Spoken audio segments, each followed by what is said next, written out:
Hey peeps, welcome to NasTime. Today we're having a look at and installing the tub tank from Pak Offroad.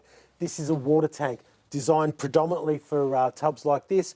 Also can be used in SUVs, wagons and other vehicles of course, but it has been designed predominantly for tubs. Now before we get into this, I want to talk a little bit about some of the other water tank options offered by Pak Offroad. One of the most popular tanks they have is the rack tank. It's actually a tank, 50 litre tank that sits on the roof and designed to incorporate the recovery tracks, whether it be max tracks, tread tracks.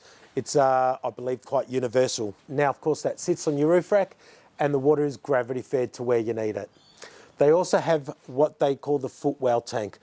That sits on the floor in the back seat of the car, and it's designed so you can still get your feet on top if you need to, but essentially it has a pump that can pump the water out to where you need it. Now the third option I looked at was the wheel arch tank. Sits at the back where you'd expect, over the wheel arch. It's got the water right at the back where you predominantly need it, so a really good idea. But for me, I really like the tub tank. I like the slim, sleek design. It's out of the way, and we're about to show you how it all gets fitted. Now this tub tank is designed and manufactured in Australia, a great bonus for anyone that wants to support Aussie made companies. It is designed to be BPA free, so it is safe to drink from. It's a 40 litre tank, which for me is more than sufficient.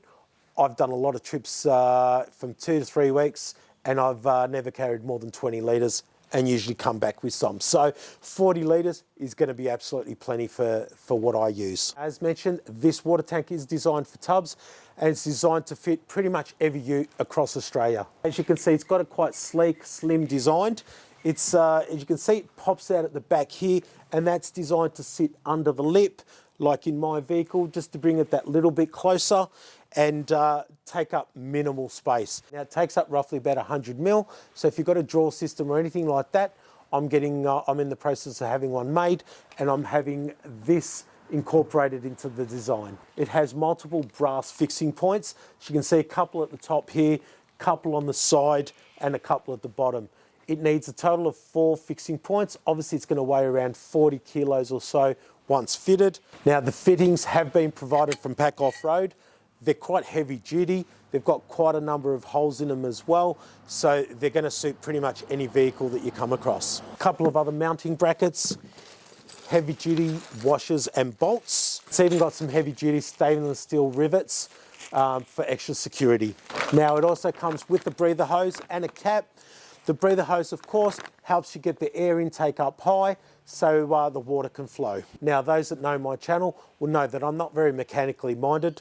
I'm not even that handy with tools, but Stuart at Pak Offroad assures me that this is a really easy installation and urges me to give it a go. So that's what we're doing today. So I'd suggest you start with someone that's a little bit more nimble than I am, get them to crawl into the back of the tub and line it all up. I've used these, how do you call them, the rails there that built into the tub to line and centre it as best as I can. I'm not being overly pedantic. It's not done to the millimetre, but it's pretty accurate. Now, you start with the bottom mounts, these ones here, and essentially they can be put either way, so pointing out or pointing in.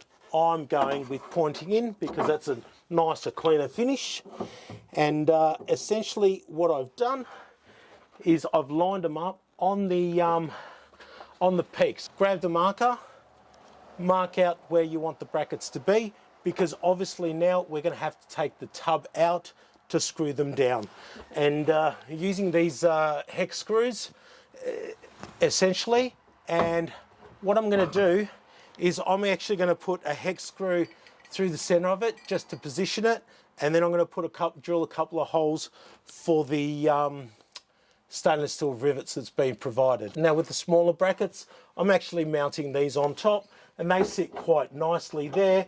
So once I've put the bottom brackets in, they're going to be easy enough to access and bolt straight to the top. Now before we actually mount this, I want to make sure that you can access the outlets and fit whatever plugs and stuff that you need to. So essentially they provide a plug for one of the outlets, obviously the one that you're not using, and then there's a little plastic fitting for the other side, and that's actually to attach a hose to or anything like that, so you can get the water out to where you need it. There's also a brass fitting to go up top, and that's for the breather hose. So one end will go into one end of the breather hose, and on the other end you've got a breather basically that goes in the other sides. Now I don't want to bore you with too much detail. I've already cut my finger. Not sure how I even did it, but essentially we've got a 5mm drill to take the rivets. I've already put the hex screws in, so I'll drill out a few holes for the rivets. Now I always recommend when you're drilling in steel, I've got some rapid tap cutting fluid. Never have a lot of luck when I'm drilling in metal, but this stuff seems to help a lot.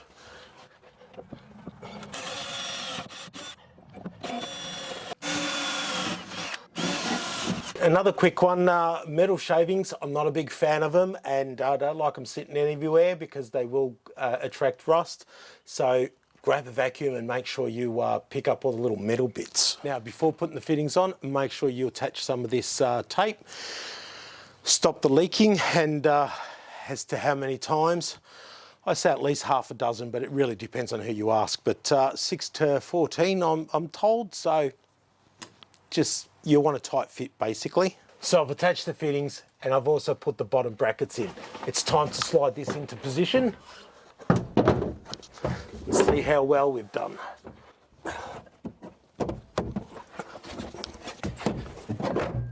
Now center it again as best you can. It's time for the top brackets. Drill it, vacuum it, rivet it, and I reckon we're done.